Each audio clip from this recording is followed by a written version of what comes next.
हमने देखा कि ग्रेविटेशनल फोर्स वो अट्रैक्टिव फोर्स होता है जो एक दूसरे से दूर किसी भी दो नॉन जीरो मास वाली वस्तुओं के बीच होता है।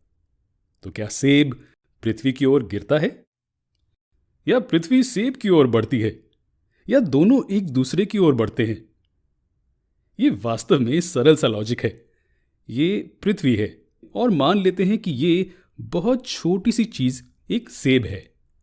ग्रेविटेशनल फोर्स के बारे में हमने जो सीखा है उसके आधार पर दोनों एक समान फोर्स लगाकर एक दूसरे को अपनी ओर अट्रैक्ट करते हैं। तो अगर फोर्स बराबर है तो कौन अधिक तेजी से बढ़ेगा? न्यूटन के सेकंड लॉ के आधार पर हम जानते हैं कि अप्लाइड फोर्स मास और एक्सेलरेशन का प्रोडक्ट होता है, इसलिए एक्सेलरेशन फोर्स ओवर मास के बराबर होगा। एक्सेलरेशन मास के इन्वर्सली प्रोपोर्शनल होता है। अगर मास अधिक होता है तो एक्सेलरेशन कम होगा। क्योंकि पृथ्वी का मास सेब के मास से अधिक है, बहुत अधिक है, इसलिए सेब पृथ्वी की ओर बढ़ता है, न कि पृथ्वी सेब की ओर। उम्मीद है ये आपको समझ आ गया होगा। अब सवाल यह है कि हम इस फोर्स को कैसे निर्धारित करते हैं। इसे समझने के लिए हमें एक सरल सिद्धांत को समझने की जरूरत है, और इस सरल सिद्धांत को यूनिवर्सल लॉ ऑफ ग्रेविटेशन कहते हैं। मान लीजिए कि यहां दो वस्तुएं हैं, ए और बी, जिनके बीच का डिस्टेंस यानी कि दूरी डी है। दो वस्तुओं के बीच की दूरी उनके केंद्रों के बीच की दूरी को माना जाता है, ना कि इस दूरी को। मान लीजिए कि वस्तु ए का मास m1 है और वस्तु बी का मास m2 है।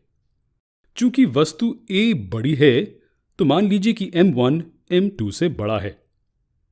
यूनिवर्सल लॉ ऑफ ग्रेविटेशन कहता है कि यूनिवर्स में हर एक वस्तु एक दूसरे को फोर्स के साथ अट्रैक्ट करती है, जो कि उनके मास के प्रोडक्ट के डायरेक्टली प्रोपोर्शनल होता है और उन दोनों के बीच के डिस्टेंस के स्क्वायर के इन्वर्सली प्रोपोर्शनल होता है।